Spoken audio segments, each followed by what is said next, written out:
साथियों, अभी मुक्तेश्वरानंद जी शंकराचार्य जिनके ऊपर आरोप लगाया कि उनके द्वारा यौन शोषण किया गया था दो बच्चों का, उसके बाद उनको गिरफ्तार भी किया जा सकता है। उसके साथ ही जो दो बच्चे हैं उनके बयान भी सुप्रीम कोर्ट ने दर्ज कर लिए हैं। ऐसा कहा जा रहा है कि अगर इनको इनको गिरफ्तार किया जाएगा तो अगर इनके ऊपर आरोप सिद्ध हो जाएंगे तो इनको 14 साल की जेल भी हो सकती है। ऐसा कहा जा रहा है कि इनके शंकराचार्य जी ने दो बच्चों का यहाँ पर यौन शोषण किया है जो कि इनके ही आश्रम में रहते थे। उनके बयान है कि यहाँ पर दर्ज कर लिए गए हैं सुप्रीम कोर्ट के द्वारा। साथ ही इनके ऊपर एफआईआर भी दर्ज हो चुकी है। आने वाले कुछ ही दिनों में इनकी गिरफ्तारी भी हो सकती है। उसके बारे में चर्चा करेंगे आखिरकार में बच्चे कौन थे, उन्होंने क्या बयान दिया था, साथ ही जानेंगे आखिरकार में शंकराचार्य जी है कौन। सभी चीजों के बारे में एक बातचीत करेंगे। साथ ही इनके ऊपर आरोप क्यों लगाए गए थे। प्रयागराज आएंगे अभी मुक्तेश्वरानंद पर बच्चों के यौन शोषण का मामले में एफआईआर दर्ज हो चुकी है।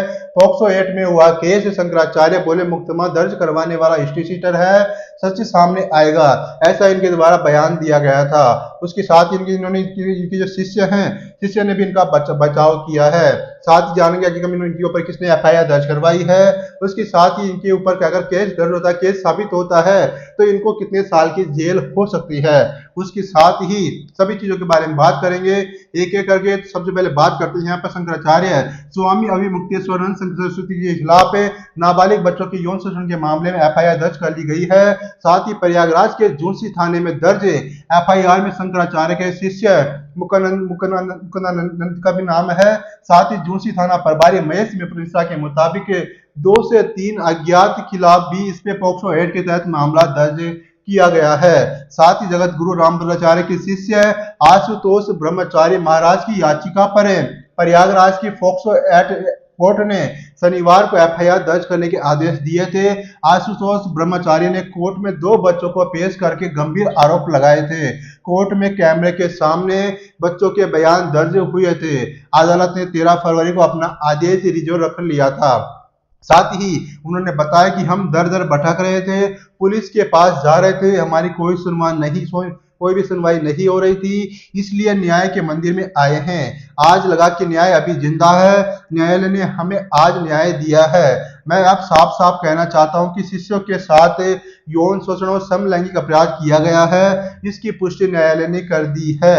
ऐसा इनके द्वारा बयान दिया गया था। आशुतोष ब्रह्मचारी के द्वारा ऐसा बयान दिया गया था। उसके बाद में अभी मुक्तेश्वरानंद ने कहा कि रामभद्राचार्य के शिष्य मुकुंदानंद ने केस किया है, वह हिस्ट्री शीटर है, जांच में हम सहयोग करेंगे, सच सामने आएगा, ऐसा इनके द्वारा बयान दिया गया था। अब बात करें यहाँ पर बयान की, अगर सच साबित होते हैं तो यहाँ पर क्या हो सकता है। अगर यहाँ पर बात करें तो सबसे पहले बात करते हैं बीआरएस धारा 351 की।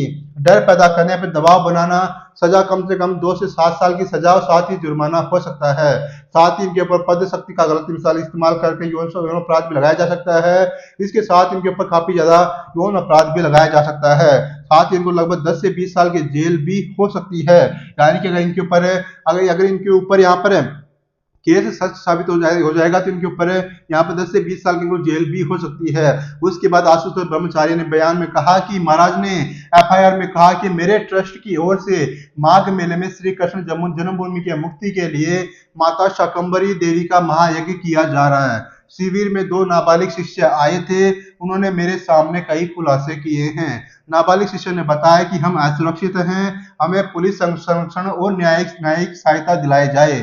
बच्चों ने बताया कि अभी मुक्तेश्वरानंद उनके सहयोगी ने हमें अपने साथ रखा, कई बार कुकर्म किया, यह सब 1 साल तक किया गया था। नाबालिग बच्चों ने बताया कि महाकुंभ 2025 के दौरान मेला क्षेत्र में कुकर्म किया गया।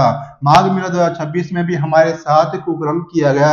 अभी मुक्तेश्वरानंद के शिष्य यह कहकर बच्चों पर दबाव बनाते थे कि यह गुरु सेवा है, इससे आशीर्वाद मिलेगा। अभी मुक्तेश्वरानंद अपनी गाड़ी में जबरदस्ती करते थे, उन्हें अभी मुक्तेश्वरानंद के साथ सोने को कहा जाता है। आशुतोष ब्रह्मचारी ने दावा किया कि दोनों बच्चे मौका पाकर हमारे शिविर में आए। इसके बाद 24 जनवरी को जोशी थाने में शिकायत दर्ज करवाई गई थी। 25 जनवरी को पुलिस कमिश्नर और पुलिस अधीक्षक माघ मेले को ईमेल से शिकायत की। 27 जनवरी को डाक से पुलिस अधीक्षक माघ मेला को शिकायत भेजी गई। इसके बाद से ही मुझे धमकियां मिलना शुरू हो गई थी। उसके बाद 8 फरवरी को मैंने कोर्ट की शरण ली। साथ ही स्पेशल पॉक्सो कोर्ट के आदेश के बाद 21 फरवरी 2026 को मेरी एफआईआर दर्ज की गई, ऐसा इनके द्वारा बयान दिया गया था। उसके साथ ही अदालत ने माना कि शंकराचार्य और उनके शिष्य पर गंभीर आरोप है।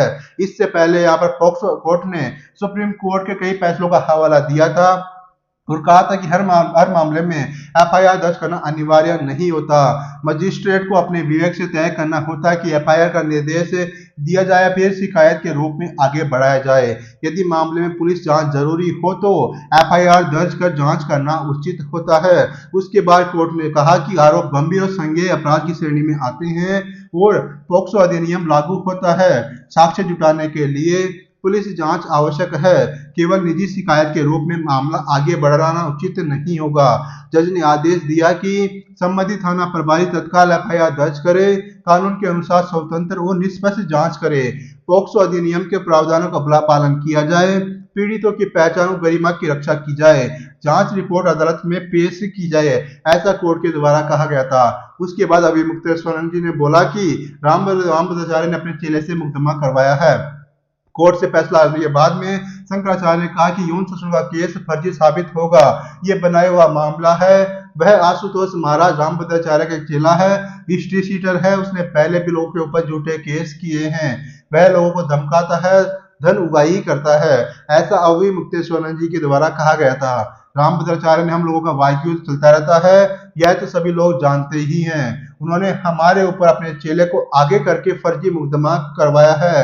वो चाहते कि हम सरकार के खिलाफ गौ माता की रक्षा की आवाज नहीं उठाए, इसलिए हमारे ऊपर यह सब हो रहा है। उसके बाद शंकराचार्य जी ने कहा कि न्यायालय एक प्रोसीजर है, उसका हम सहयोग करेंगे, इसके बाद दूध का दूध और पानी का पानी हो जाएगा। हमको पछतावा तब होता जब हम कुछ इस तरह के होते, जब हम ऐसे है ही नहीं तो क्या, तब क्या, बनावटी केस तो बनावटी ही रहने वाला है। इसलिए हम चाहते हैं कि जल्दी से जल्दी जांच हो जाए। पुलिस सरकार के अंडर में ही काम करती है। सीएम योगी खतर में खड़े होकर जब हमारे खिलाफ बोलते हैं तो इसलिए नहीं बोलते कि उनको बोलना है, वह पुलिस को मैसेज देते हैं कि ये करना है। उन्होंने शीश महल के आरोपों पर कहा कि यह खुला मठ है, इसमें 100 से 200 लोग रहते हैं, हर कोई आता जाता रहता है, देख भी सकता है। इसके साथ ही यहाँ पर हम सभी लोगों को कोर्ट पर भरोसा है, जो भी फैसला होगा हम उसका स्वागत करते हैं। सच हमेशा सच ही रहता है। मुकुंदानंद जो शिष्य हैं शंकराचार्य जी के, उन्होंने इसका जवाब भी दिया था। उसके साथ ही यहाँ पर आशुतोष ब्रह्मचारी और उसका डिप्टी सीएम अखिलेश यादव को भी चैलेंज दिया गया है। आशुतोष ब्रह्मचारी ने कहा कि अखिलेश यादव और डिप्टी सीएम से कहना चाहता हूँ कि मेरे साथ पैदल यात्रा में चलिए, विद्या मठ से बनारस जा रहा हूँ, जहाँ शंकराचार्य रंगरलियां मनाते हैं, पंचम तल दिखाना चाहता हूँ, जहाँ इनका शीश महल है, वहां इनकी सखियां रहती है जिनका नाम भी पता है। साथ ही आज से मेरी पैदल यात्रा चलेगी, हम न्याय के लिए दर दर लोगों के बीच जाएंगे। लोगों को ऐसे पद पर नहीं बैठाना चाहिए, ये लोग जेल के अंदर होने चाहिए, इसलिए हम लोग आज से यात्रा शुरू कर रहे हैं। साथ ही 8 फरवरी को कोर्ट में शिकायत दर्ज करवाई गई थी, यानी कि आने वाले समय में शंकराचार्य जी की यहाँ पर गिरफ्तारी भी हो सकती है।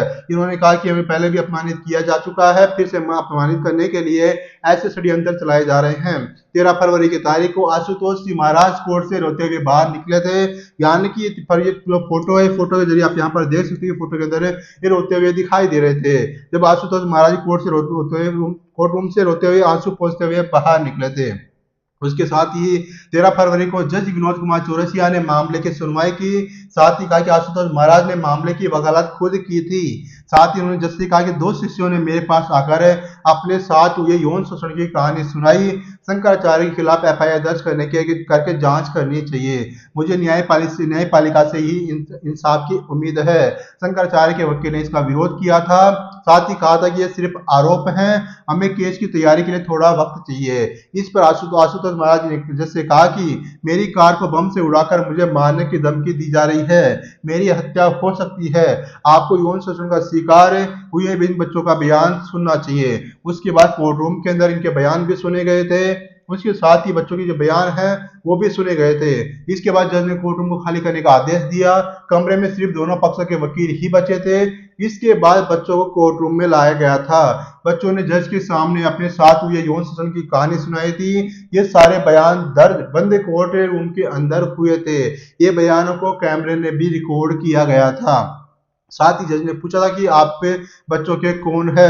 स्पेशल जज विनोद कुमार चौरसिया ने आशुतोष महाराज से कुछ सवाल भी पूछे थे। कहा था कि आप इन पीड़ितों के क्या है, अभिभावक किस आधार पर बने हैं। तब आशुतोष महाराज जी ने कहा कि गुरु परंपरा के मुताबिक मैं न्याय के लिए आया हूँ। पीड़ितों को कहीं न्याय नहीं मिला है तो इन बच्चों ने मुझसे संपर्क किया है। इसके बाद जज ने अपना फैसला सुरक्षित रख लिया था। शंकराचार्य के खिलाफ एफआईआर होगी या फिर केस डिसमिस होगा, इसके लिए 21 फरवरी यानी कि तारीख डिसाइड की गई थी। उसके बाद शंकराचार्य रामभद्राचार्य माघ मेले में विवाद के बाद सामने आमने सामने आए थे। चित्रकूट के श्री तुलसी पीठाधीश्वर जगत गुरु रामभद्राचार्य के शिष्य आशुतोष ब्रह्मचारी श्री कृष्ण जन्मभूमि बनाम शाही मस्जिद ईदगाह के मुख्यवादी और पक्षकार भी हैं। माघ मेले में हुए विवाद के बाद रामभद्राचार्य और अभय मुक्तेश्वरन जी आमने सामने आ गए थे। उसके बाद से यह मामला बढ़ना शुरू हो गया था।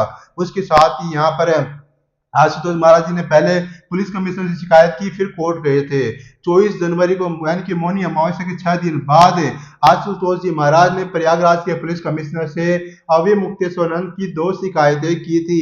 पहली शिकायत थी अभय मुक्तेश्वरन के शिविर और गुरुकुल में नाबालिग बच्चों को रखा जाता है, उनसे निजी सेवा, भीड़ जुटाने, कार्यक्रमों और पालकी उठाने जैसे काम करवाए जाते हैं। बच्चों का यौन शोषण होने की भी काफी आशंका है। माघ मेले जैसे बड़े आयोजनों में बच्चों से काम करवाया गया, साथ ही यह बाल अधिकार और श्रम कानूनों का उल्लंघन है। शिविर में अवैध हथियार होने की भी आशंका है। आय से अधिक संपत्ति और कई बैंकों की खातों की जांच की जानी चाहिए। साथ ही मुक्तानंद नाम के व्यक्ति की भूमिका की जांच करवाई जानी चाहिए, जो कि अभय मुक्तेश्वरन जी के शिष्य भी माने जाते हैं। ऐसा कहा जा रहा है कि उसके बाद उन्होंने जो दूसरी शिकायत दर्ज करवाई कि उन्होंने कहा कि आशुतोष महाराज जी ने अभय मुक्तेश्वरन पर फर्जी लेटर पैड दस्तावेज बनाने का आरोप लगाया है। कहा कि माघ मेले में क्षेत्र में अभय मुक्तेश्वरन खुद को ज्योतिष पीठ का शंकराचार्य बता रहे थे और वह ज्योतिष पीठ से शंकराचार्य शिविर के नाम से लेटर पैड और दस्तावेज बना करके अफसरों को पत्र भेज रहे हैं। ये लेटर पैड पत्र फर्जी और भ्रामक है। इनसे प्रशासन और आम लोगों को गुमराह किया जा रहा है। इन लेटर पैड पर 24 जनवरी 2026 की तारीख भी दर्ज है। इसी तारीख का इस्तेमाल कर श्री शंकराचार्य शिविर के नाम से पत्र जारी किए गए हैं। इनकी भी वैधता पर सवाल उठाया गया था। उसके साथ ही इन्होंने के द्वारा आरोप भी लगाया गया था, इनके द्वारा शिकायत भी दर्ज करवाई गई थी। साथ ही दोनों के दो बच्चे यहाँ पर माघ मेले के दौरान ही आशुतोष जी महाराज के पास में पहुंचे थे। उसके बाद से ही आशुतोष जी महाराज ने यहाँ पर पुलिस थाने में अपनी रिपोर्ट दर्ज करवाई, लेकिन वहां पर रिपोर्ट दर्ज नहीं हुई थी। उसके बाद ईमेल के माध्यम से रिपोर्ट दर्ज करवाई, लेकिन उसका भी कोई फैसला नहीं पड़ा था। उसके बाद ही इन्होंने कोर्ट का रुख अपनाया था। उसके साथ ही बात करें यहाँ पर शंकराचार्य अभय मुक्तेश्वरन जी, वो कौन है? तो यहाँ पर आपको सबसे पहले बता दें कि 15 अगस्त 1969 को उत्तर प्रदेश के प्रतापगढ़ में जन्म हुआ था। उनका नाम था मूल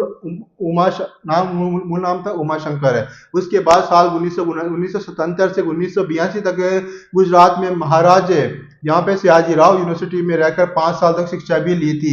साल 1982 में गुजरात से काशी यानी कि वाराणसी पहुंचे थे। वहां पर स्वामी स्वरूपानंद सरस्वती से पहले मुलाकात हुई थी, जो कि उनके गुरु बने थे, क्योंकि बजोरिया संस्कृत कॉलेज में उन्होंने वहां पर दाखिला लिया था। उसके बाद साल 1982 से 1990 के बीच वाराणसी के संपूर्णानंद संस्कृत विश्वविद्यालय से शास्त्री और आचार्य की डिग्री हासिल की। वेदांत, व्याकरण, ज्योतिष और हिंदू दर्शन कर गहन अध्ययन भी इन्होंने किया था। उसके बाद स्वामी स्वरूपानंद के साथ रहकर धार्मिक गतिविधियों में सक्रिय हुए थे। साल 2006 में स्वामी स्वरूपानंद सरस्वती से इन्होंने सन्यास की दीक्षा ली थी। नाम बदल करके इन्होंने स्वामी अभय मुक्तेश्वरानंद सरस्वती रख लिया था। साल के 2022 के 11 सितंबर के दिन गुरु स्वामी स्वरूपानंद सरस्वती का निधन हो गया था। उनकी वसीयत के आधार पर ज्योतिर्मठ पीठ के उत्तराधिकारी ये घोषित हो गए थे। पट्टाभिषेक की तैयारी शुरू हुई थी, लेकिन विवाद उभरना शुरू हो गया था। उसके बाद 15 अक्टूबर 2022 को यहाँ पर सुप्रीम कोर्ट ने पट्टाभिषेक पर अंतरिम रोक लगा दी थी। स्वामी गोविंदानंद सरस्वती की याचिका पर सुनवाई हुई, जिसमें नियुक्ति को चुनौतियां दी गई थी। ये इनके द्वारा बयान दिया गया था। ये इनका प्रमाण पत्र है। उसके बाद जाने के बाद आशुतोष जी महाराज कौन है? आशुतोष ब्रह्मा जी महाराज का जन्म है यहाँ पर शामली के कांदरा कस्बे के एक पंडित परिवार में हुआ था। इनके पिता का नाम था राजेंद्र पांडे। दिल्ली रोड पर चलने वाली प्राइवेट बसों में कंडक्टरी करते थे।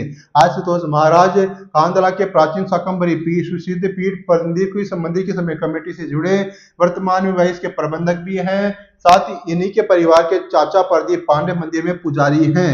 2022 में इन्होंने जगत गुरु रामभद्राचार्य से दीक्षा ली थी। इसके बाद से वह सन्यासी जीवन की यात्रा सन्यासी जीवन जी रहे हैं। साथियों, आपको क्या लगता है, क्या शंकराचार्य अभी मुक्तेश्वर जी ने यौन शोषण किया फिर नहीं किया? अपनी राय कमेंट बॉक्स में जरूर बता दीजिएगा। अगर आपने यहाँ तक वीडियो देखा तो बहुत बहुत धन्यवाद।